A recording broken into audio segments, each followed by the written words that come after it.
अगर कोई हिंदू है हाँ। और वो आतंकवादी है, वो मारता है मासूम लोगों को, उसके बारे में भी यही कहेंगे आप? हिंदू पहले आतंकवादी नहीं हो सकता। ये क्या बात हुई? मैं इस बात की गारंटी ले सकता हूं। दोषी ठहरेंगे तो ये कहना कि सिर्फ मुसलमान ही आतंकवादी हमले कर सकता है, ये बिल्कुल गलत है। आप कहते हैं 100%, ये बिल्कुल मानने को तैयार नहीं हो सकता है मुसलमान कर सकते, तो क्यों मुसलमान को ही टारगेट किया जा रहा है? बराबर तहकीक करो, मुसलमान रिस्पॉन्सिबल पकड़ो, हम आपका साथ देंगे, लेकिन बेबुनियाद पकड़ना मेरे हिसाब से सही नहीं। अगर मुसलमान कुछ गलत काम करते हैं तो नाम आता है का मुस्लिम टेररिस्ट। बाकी कौन गलत काम करता है तो उसे इलाके से जाना जाता है। मुसलमान चाहे यूएसए में हो, सऊदी में हो, यूके में हो या इंडिया में हो, तो मुसलमान जैसा पहचाना जाता है। अच्छे काम किए तो कहेंगे इंडियन ने अच्छे काम किया, मुसलमान ने नहीं। इंडियन को नोबेल प्राइज मिला, मुसलमान को नहीं। तो डबल स्टैंडर्ड्स क्यों? मैं ये नहीं कहता हूं कि मुसलमान ने आतंकवादी हमले नहीं किए। कोई भटके हुए मुसलमान हैं जो किए होंगे, मैं ये नहीं कहता हूं कभी नहीं किए, ये बिल्कुल गलत होगा। लेकिन मीडिया में जब फ्रंट पेज पे आएंगे अक्सर मुस्लिम टेररिस्ट, जैसे बाकी टेररिस्ट कौन है ही नहीं, इस देश में सिर्फ मुसलमान ही टेररिस्ट है। जब तहकीक करते पता लगता है कि सिख टेररिस्ट भी है, बिंदरवाला ग्रुप, और ये सिख टेररिस्ट ने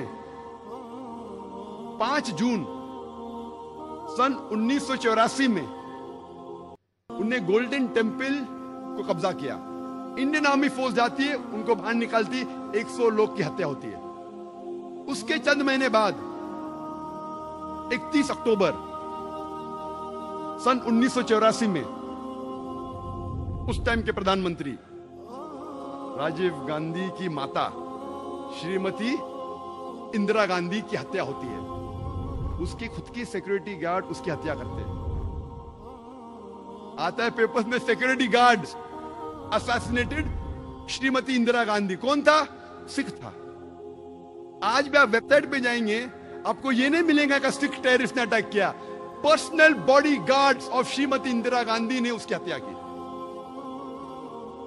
आप असम में जब जाएंगे, असम में एक टेररिस्ट ऑर्गेनाइजेशन है ULFA, United Liberation Front of Assam.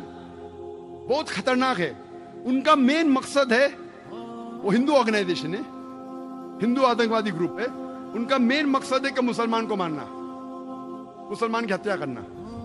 और आपको पता है कि चंद सालों में उल्फा, सिर्फ उल्फा ने, ये 2 साल के पहले का स्टैटिस्टिक्स है, अभी अपडेट नहीं किया हूं मैं, 2006 तक के उल्फा ने 749 टेररिस्ट अटैक्स किए। There is no other terrorist organization in the world history who has done 749 terrorist attacks. 749 terrorist attacks ULFA ने किए चंद सालों में सिर्फ। हम पढ़ते ही नहीं पेपर में, हमें पता ही नहीं।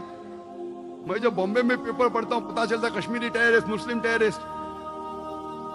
जब मुझे कश्मीर लोग काफी बुला रहे थे तकरीर करने के लिए, और मैं सोच जाऊं क्या नहीं जाऊं, जाऊं क्या नहीं जाऊं, फिर 2003 में सोचता हूं मैं जाऊंगा। अल्हम्दुलिल्लाह वहां की गवर्नमेंट पूरा इंतजाम करती है। और 14 साल के बाद सबसे पहली बार खुले आम पोलो ग्राउंड में तकरीर करने की परमिशन देती है। माशाल्लाह 1 लाख से ज्यादा लोग वहां मौजूद होते हैं। मैं सोच रहा था मैं जाऊं क्या नहीं जाऊं, हालात बुरे हैं। मौत का तो डर नहीं अल्हम्दुलिल्लाह अल्लाह के काम के लिए, बस सोच रहा था अच्छी फिजा है कहने गया मैं। फौरन गवर्नमेंट ने मुझे 2 पुलिस ऑफिसर दिए स्टैंड गन के साथ। मैं वहां गया, तकरीर किया, चीफ मिनिस्टर से मिला, गवर्नर ने मुझे बुलाया डिनर के लिए, ब्रेकफास्ट के लिए, काफी मिनिस्टरों से मिला। हालात तो लग रहे थे, लेकिन मुझे कुछ महसूस नहीं हुआ कि 2 बॉडीगार्ड्स की जरूरत थी। चंद महीने बाद मैं जाता हूं असम में, एयरपोर्ट पे उतरता हूं, उतरते ही 4 पुलिसमैन स्टैंड गन के साथ। 4 पुलिस, असम में क्या जरूरत है? असम में 4 पुलिसमैन, वो भी स्टैंड गन के साथ, क्या जरूरत है? जब मैं सड़कों पे निकलता हूं, एयरपोर्ट से दूर जाता हूं, फिर एहसास हुआ मुझे 3 दिन बाद कि अगर ये 4 पुलिस अफसर मेरे साथ नहीं होते थे तो शायद मैं आज नहीं होता था यहाँ। हमें तो पता ही नहीं आसाम की हालत क्या है।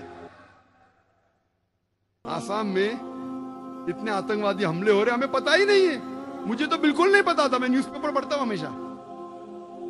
वहां जाने के बाद पता चला, इंटरनेट पे तहकीक करने के बाद पता चला कि वहां की terrorist organisation is one of the most dangerous, बहुत खतरनाक।